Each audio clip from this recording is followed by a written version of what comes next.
A rainy Thursday, 11:11 a.m. Responded to a call that another one of our officers had been taken down. This time it was Sergeant Strong in the arm. Fourth copper taken down this month. I only had to find him. Caught him fleeing from me into an alley, flashed this bad boy and took him into custody. Sadly, he got me with the hey look over there trick, kicked me in the nerts and ran toward the Tower of Art. I chased him all the way to Unseen University, vowing I wouldn't rest until he was incarcerated. Yeah! Bah, bah, bah. Hi guys, welcome back to the Library of Alexandria, and today is my very, very belated review of Boosh, Night Watch by Terry Pratchett. This is book 6 of the City Watch books, of the Discworld books. If you'll notice a change, I got slightly more feminine sunglasses on today because I went to make this video and I'm like, where are my sunglasses? And my wife's like, hey, you remember you lost them at frickin' Cedar Point? And I'm like, I did. Can I borrow your sunglasses? So, you know, Vimes borrowed Sybil's sunglasses for this particular bit. So guys, I read this a while ago, but it is an excellent book. Night Watch is so good. It is a lot of people's favorite Discworld period. It is many people's favorite City Watch book. It is close for me. I'm still trying to decide. It's close for me. I liked it considerably more this time around than I did last time. I think, you know, having 15 years or, you know, at least between reads, especially if you've done some growing up, kind of changes how you feel about the book. And so, without wasting any more time, let's get down to business. Let's talk about Night Watch. So, the premise of this book is that there is a criminal named Carcer who, and just right off the bat, guys, Carcer is, even if this is not my favorite Watch book, Carcer is my favorite Watch villain, because Carcer is incredibly slippery. Many of the villains in the Watch books, by the time Vimes catches up to him, or you figure out there's a villain, it's the end game. Like, Vimes doesn't often know up front or at the beginning who the villain is, and that's because most of the Watch books are mysteries at their heart. This one has a little bit of that, but we know who the bad guy is. It's freaking Carcer. And because of that, Pratchett has made a villain, he's so sinister. Carcer is always smiling. He's this big brute of a guy who, even when he's caught, he's always like, that is something wrong, Mr. Vimes. Like, he's always, you know, he's always smiling, saying, what did I do? What did I do? It was like, hey, I saw you kill that guy. No, I didn't. And it's like, dude, we saw it. No. Like, he just always has an excuse for everything. There's always a reason he was near that crime scene, or a reason that person died while he was in the vicinity. And so he's so incredibly slippery. And while Vimes is chasing him through a storm, they chase him to the Tower of Art, Unseen University, you know, where magic bleeds out, and there's a huge lightning strike, boosh! And they are blasted 30 years into the past to the day before the glorious revolution, where there was this revolt that overthrew Lord Winder, the patrician at the time, and replaced him with Mad Lord Snapcase, though I guess he wasn't mad at the time. And during that revolution, like, all the people that were there, many of the Watch were there during that revolution, like Colin and Nobbs, even Vetinari. Like, all these people who remember it, they always pay respects every year to John Keel, who was a sergeant in the Watch at that time and was Vimes's mentor when he was coming up in the Watch. So Vimes and Carcer find themselves blasted back 30 years ago, and Vimes has to, 1, try to find his way back, and 2, catch Carcer and drag him back, and Carcer is just out to create as much mayhem as possible. And this book, one of the reasons this book is so excellent is because it is a Vimes-heavy book. Vimes is pretty much the only Watchman you get, like, in their current status. Like, we get to see, it's really cool that Vimes gets to see young Nobby, and we get to see how Vimes, you know, how young Nobby, who was just like a pickpocket on the street, gets recruited into the Watch. We get to see young Colin before he was a sergeant. We get to see Vetinari when he was just an assassin at the Assassin's Guild. But mostly, we get to see Vimes, and not only that, but Vimes interacting with young Vimes, who's there. Because one of the first things that we see after Vimes arrives is Vimes happens upon a crime led by Carcer who has taken up with this band of thugs. They attack this new guy in town who's supposed to be a reporting sergeant and end up killing him. And this sergeant's name is John Keel. And so Vimes finds himself stepping into the role of John Keel, aka the mentor he had in the watch. And so we see old Vimes / John Keel mentoring young Vimes. So it's all very boosh. And, you know, Vimes remembers things the way they happened, and he tries to prevent things, and, you know, they try to prevent the revolution and try to prevent people from getting killed. And it is just a really cool premise, but Pratchett really digs into Vimes and some really deep themes and some hard-hitting issues that we, even now, in 2021, are still dealing with. And so I'll get back to all of that stuff in the past, but I don't like telling you all the jokes in the Pratchett book. There are so many, and this one is one of the most plot-driven of the Guards books. It is very hyper-focused on Vimes and Vimes' formative years, which is just fantastic. And so really, I think the earlier Watch books are funnier than some of the later ones, but there are still some good ones in here. First of all, from the very beginning, even before Vimes responds to the crime and chases Carcer, is assassins keep trying to kill him. And I love that Vimes, he smiles a little bit inside when, they try to kill him. They never do. They never succeed. He always sets traps, like a Home Alone house. But he knows he's doing the right thing when they send assassins after him, because that means that he's annoying the right people. He's making life difficult for the people who abuse their power, and so they're sending assassins after him. So I just love that. And again, Pratchett is the master of homophone humor, to where, the words sound the same, but they look different, and it's here, an example. Vimes is ticked off because he has to wear his freaking fancy outfit for whatever function they have to go to. And Sybil's pregnant, by the way. That's very important. So Vimes is going to have a little baby, and he's worried about Sybil, which is also a big deal when he's in the past trying to find his way to get back, because he knows that Sybil's going to be having a baby. The plain old Sam Vimes had fought back. He got rid of most of the plumes and the stupid tights and ended up with a dress uniform that at least looked as though its owner was male. But the helmet had gold decoration, and the bespoke armorers had made a new gleaming breastplate with useless gold ornamentation on it. Sam Vimes felt like a class traitor every time he wore it. He hated being thought of as one of those people that wore stupid ornamental army. It was guilt by association. But guilt, instead of G-U-I-L-T, is G-I-L-T, meaning, covered with gold. Oh my gosh, if you think that's stupid, I don't understand how you could look at that and be like, that's so dumb. Instead of that's so brilliant. That's so brilliant. And the setup wasn't for that joke. Vimes has talked in every book about how much he hates wearing the uniform of the upper classes. So he didn't go out of his way to set up that punchline. He just perfectly delivered it anyway. Guilt by association. Oh, that's good stuff. So, with Vimes in the past, what we start seeing, because the watch is very small, no one takes the watch seriously. The captain is one of those that can't be bothered.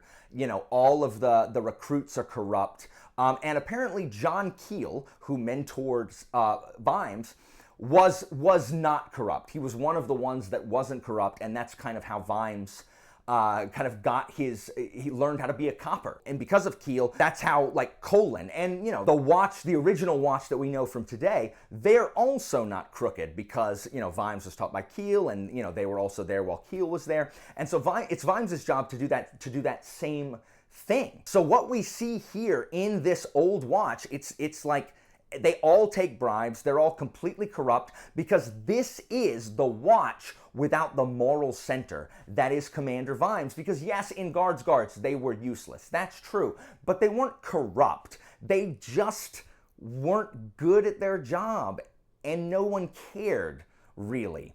Here, it is an active kind of corruption. And without Vimes as that moral center that he rose to in Guards, it's kind of run amok. One of the first things that Vimes as Keel, so Sergeant Vimes, sees from young Vimes is that young Vimes takes a bribe along with the corrupt officers to let these people, criminals go. And Vimes asks young Vimes why he did it, and young Vimes is like, well, I mean, he told me I had to, and because everyone takes bribes, and so he's like, why shouldn't I? You know, like my mom, because remember, Vimes grew up in the Shades, so my mom needs the money, and everyone else take bribes, so why shouldn't I be allowed to take bribes? And Vimes remembers this time. He remembers when the watch was like this. But even as he struggles to put the watch right, he also finds himself kind of not wanting to go back. He longs for the smaller watch back when, you know, he didn't have zombie watchmen, vampire watchmen, werewolf watchmen, dwarf watchmen, troll watchmen. He didn't have, like, they didn't have to run the clacks. They didn't have all these other responsibilities. It was just them, and they were coppers. And he's kind of longing for, you know, the good old days. When, as we see, part of what Pratchett is showing us here is that, like, there really aren't the good old days. Like this, yes, it was smaller. Yes, things were simpler. But does simple mean better? He also longs for a day when he loves Sybil. And that's one of the things that he keeps trying to keep his mind on as he tries to find a way back to the future. We're sending you back to the future! But he misses the days when he was not a duke and when he did not have to attend all these, you know, diplomatic functions, and he could just be a copper. And so I think we've all experienced this. I love how my community has blown up, and I have this really large community, and shelf space is big because that's where I started out over there. But every now and then, some of us get together and we wax nostalgic and are like, hey, do you remember like that July when there were like 7 of us and it was just like 7 of us who talked a whole bunch? And it's not like we would rather it be then, but it's also like, you know, simpler times. And so I think we can all like kind of sympathize with Vimes in this. And so one of the main themes in this book is a tough thing to kind of talk about right now. But Pratchett handles it beautifully, as he always does, as he handled the incredibly volatile subject of racism in Men-at-Arms. Here, it deals a lot because we are dealing with a kind of Lord Winder is insane and paranoid, and he has this like crack team of like secret police kind of, or they're like elite police. They're like the Gestapo or they're just his kind of like personal police. They're the interrogators, if you will. And then the Watch isn't any better. They are also corrupt. And so what this book deals with a lot, because remember, there was a revolution in which John Keel and many other good soldiers were killed in this revolution.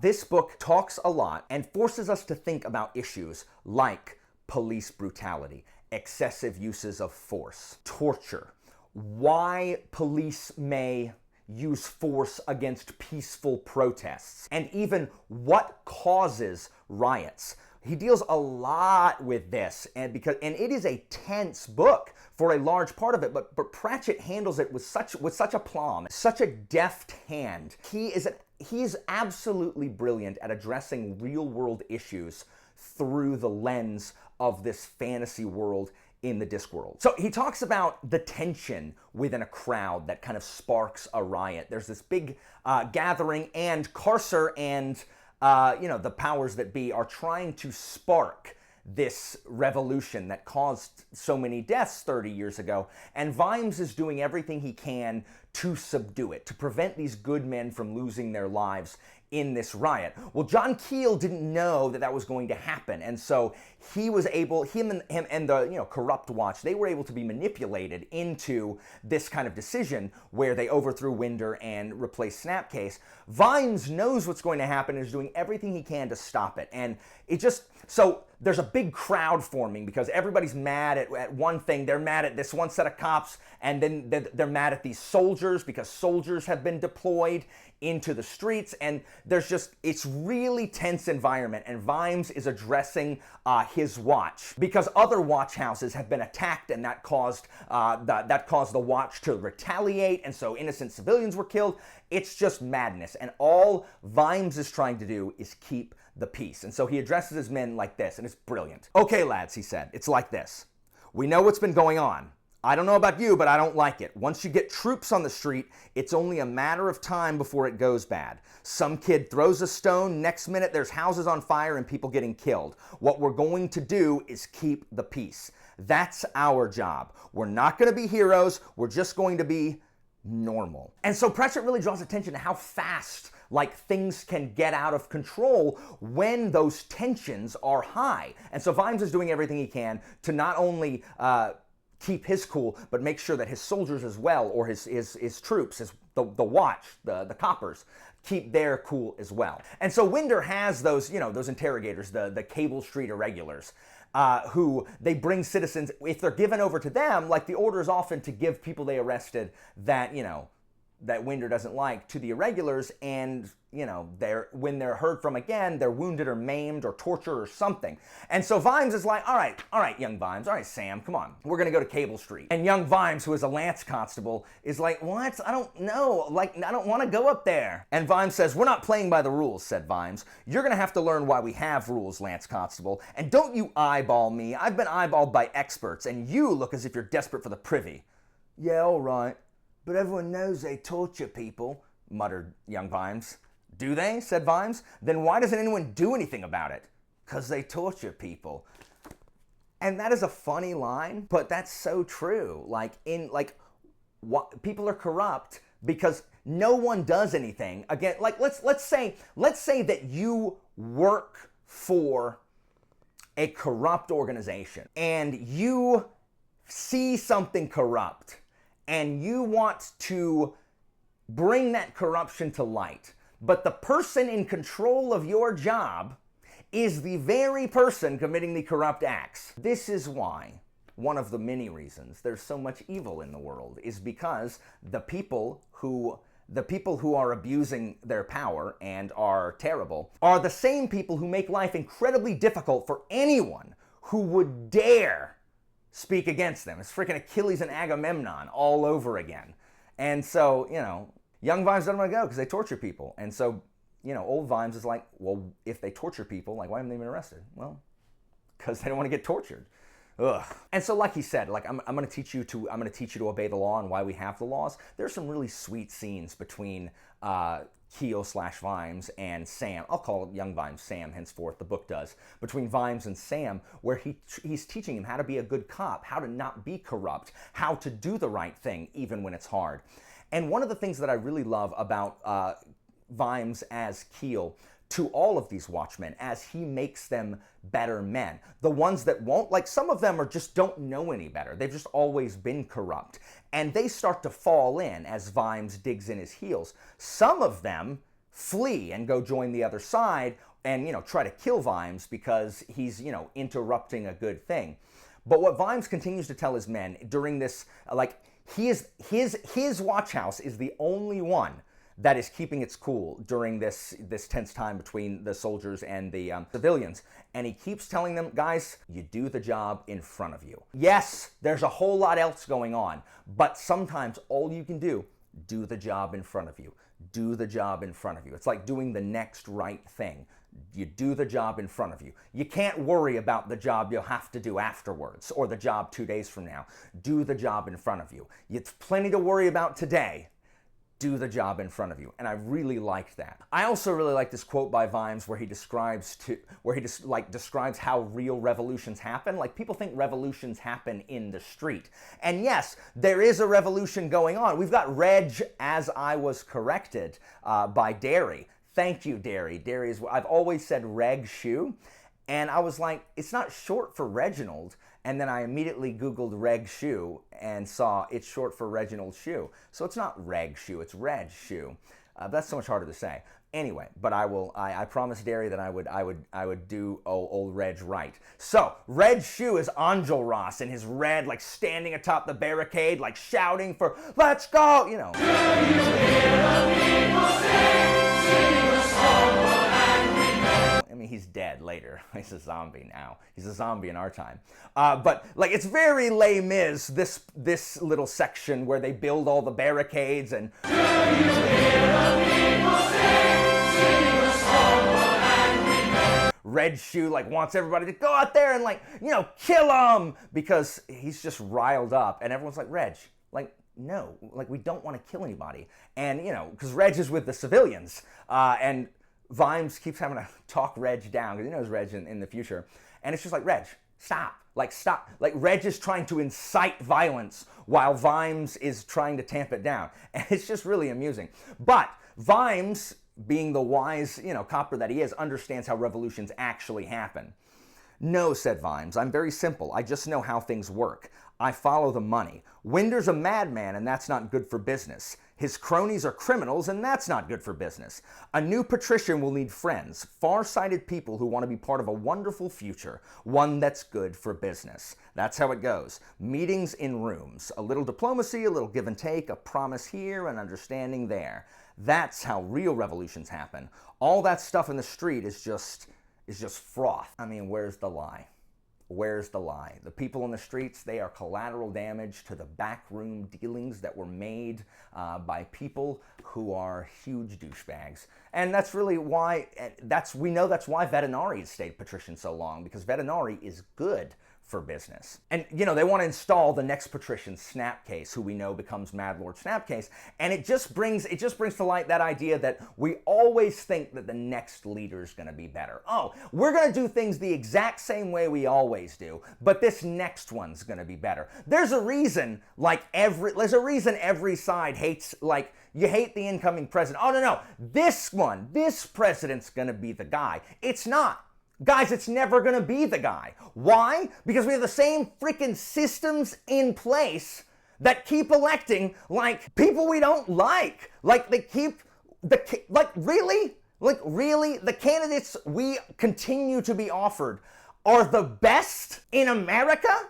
That's the best we can do. The best we can do are two old men in their 70s. Like, never mind their policies. That's the best we have? But of course, that's what we're going to get. And you know what? That's what we're going to get next time. Why? Because that's how the system works. That's how it works. That's why if you hate the president now, guys, you're going to hate the next one. If you hated any of the previous ones because, you know, whatever party, etc., you're going to hate the next one. Same thing. We always think, you know what? This time it's going to be different. The Romans thought that too.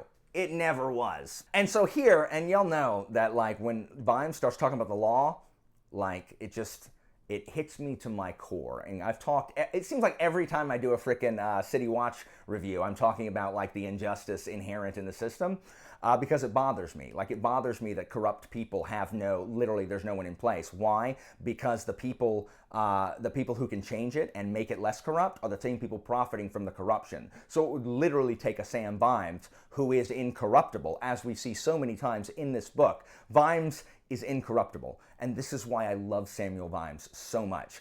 He's incorruptible. You cannot corrupt Vimes, because Vimes knows in his very core what is right. And so someone's asking him if he's planning on arresting the patrician, essentially the president, the king, the ruler, Lord Winder. And Vimes says, of course we can't, but we ought to be able to. Maybe one day we will. If we can't, then the law isn't the law. It's just a way of keeping people down. Yes, Samuel Vimes, as he said in Jingo, there must be policemen for kings. Guys, the law is not the law if the people at the top are not subject to it. That is the most ridiculous, and guys, that transcends politics. The same way education is an apolitical issue, so is the law applying to the people at the top.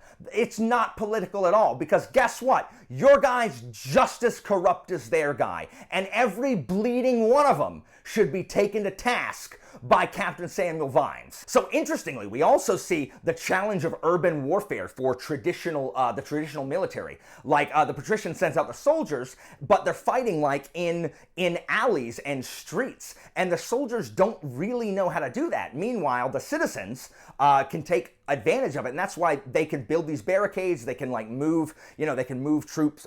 They can funnel troops where they want them to go. They can set traps, and it's just not something that the typical military is used to, which are the same kind of problems that we have in urban warfare, you know, as long as there's been fighting in alleys, streets, and corridors. And so as things heat up, Vimes starts to deal with, and Pratchett starts to explore orders and how blindly do you follow orders? Is it okay to disobey an order that you don't agree with? And if that's the case, if it's the case once, why isn't it the case all the time? How do you keep order? How do you have a police force or a military where they can disobey orders as they personally feel like it? I mean, obviously it's okay for Vimes to disobey any order because it's Vimes. We know Vimes is going to choose the right thing, right? But they're dealing with these conflicting things because Carcer is ordering his troops to do terrible things, and, you know, Vimes is trying to keep the peace, but he is being superseded by an idiot who is commanding his men to do other things. And so what is your duty as a subordinate at that point? And then it also explores, and this is what Vimes hates, the order when it comes from the top where they don't want to take responsibility, and instead there's this big riot about to happen, and the guy, he just equivocates and he gives the command, do what you feel is necessary. And Vimes hates that order because that can mean so many things, and that it's so unspecific, and that it can, you know, cause them to get frightened and maybe attack when they really don't want to, and the whole thing just gets out of control. Hi, Editing Alan here. So, as I was talking about, as I was editing and editing the discussion about orders and how Vimes doesn't like the order, do what you feel is necessary, because that's how panicked men, you know, they're scared and they do something that's they don't mean to do. I remembered some really good quotes that I had not put in the original video that are just so apropos to what I'm talking about, and I just wanted to go ahead and read some of those now. You took an oath to uphold the law and defend the citizens without fear or favor, and to protect the innocent. That's all they put in. Maybe they thought those were the important things. Nothing in there about orders, even from me. You're an officer of the law, not a soldier of the government. And then Vimes is thinking, history was full of the bones of good men who'd followed bad orders in the hope they could soften the blow. Oh yes, there were worse things they could do, but most of them began right where they started following bad orders. And then finally, what was a policeman if not a civilian with a uniform and a badge? But they tended to use the term these days as a way of describing people who were not policemen. It was a dangerous habit. Once policemen stopped being civilians, the only other thing they could be was soldiers. And that's the situation that Vimes and the Watch find themselves in here at the end of Night Watch. And then as Vimes is trying to figure out how to get himself home, We're sending you back to the future. like he sees the time monks or whatever try to like pull him back. It's like I'm getting chills talking about it, guys. This is like I love what Pratchett has done with this book so much. There is no reality. There is no timeline in which Commander Vimes sacrificed good men in order to get himself back home to the future. Because, and the reason that timeline doesn't exist is because if that happened, then that's not Vimes. Vimes would not be Vimes if he sacrificed men under his command in order to get home. And that is the thing that I love so much about Vimes. And there's one thing, and I don't know if it's a quote, but it's just, and so what we see as Carcer and Vimes kind of come head to head, because Vimes has to grab Carcer and get him back to the future. We're sending you back to the future. Is history can write itself. Like a few details change, that's true. Like when they get back, Vetinari remembers Vimes being there, not Keel. And so that's kind of bizarre. And Carcer, we see, is a lot like Vimes, but on the other side. Carcer also is very, very committed to his principles. Now, he doesn't have any, but he's very committed to not having any. They are the same in that they both have the beast inside of them. Vimes describes the beast, it's when you're like trying to keep the peace and that rock flies and it hits you in the head, or you're chasing that perp down, like Carcer. After Carcer and everything that happens, and Vimes's men are betrayed, and Vimes is so enraged, and he has Carcer, and he could easily kill Carcer. And that's the beast. We saw it in Fifth Elephant as well. That's the beast that is inside him screaming to get out, that kind of primal violence that is inside Vimes. And Carcer lets it loose. That's why he's such a psychopath. But the difference between Vimes and Carcer is that Vimes doesn't let the beast take over, because he says that if the watch loses control, if the watch breaks down, then everything breaks down. So it is Vimes' responsibility to keep that beast under control, because he represents the law, Ankh-Morporkian law, justice. And if he breaks down, if he allows the watch to break down, then what's the point? Then there might as well be chaos. And so it's just brilliant. The exploration of Vimes' character and all these really incredible themes, and just how much Vimes loves Sybil, and seeing the genesis of Reg and Colin and Nabi and even Vetinari, and seeing where Mad Lord Snapcase came from. It's just a phenomenal book. Pratchett, a masterclass in really just writing in general. On the Kingfin approval system, I give this a superb plus. It is a superb plus. That's how good this book is. Absolutely a superb plus. Out of 5 stars, 100%. I love this book. I can't wait to continue my reread of the City Watch books. I should have read Thud already, but I haven't. I definitely love this book way more on second read. You know, I have the hardback, meaning I read this when it came out in 2002. That's the last time I read this book. So, 19 years ago. So, man, that's a long time. Yeah, things have, I'm a different person than I was then. Guys, thank you so much for watching. All you Discworld fans, I hope you enjoyed this review. Let me know if Night Watch is your favorite. I know some of you don't like the Watch really in general. They're not your favorite sub-series. That's okay. But as always, guys, information about my Patreon and Discord is down in the description. I'll talk to you guys in the comments about Vimes. Did you like that this was a Vime-heavy novel? Did you miss Carrot and Angua and the rest? I did a little bit, but, Vimes is my guy, so I'll see you next time, guys.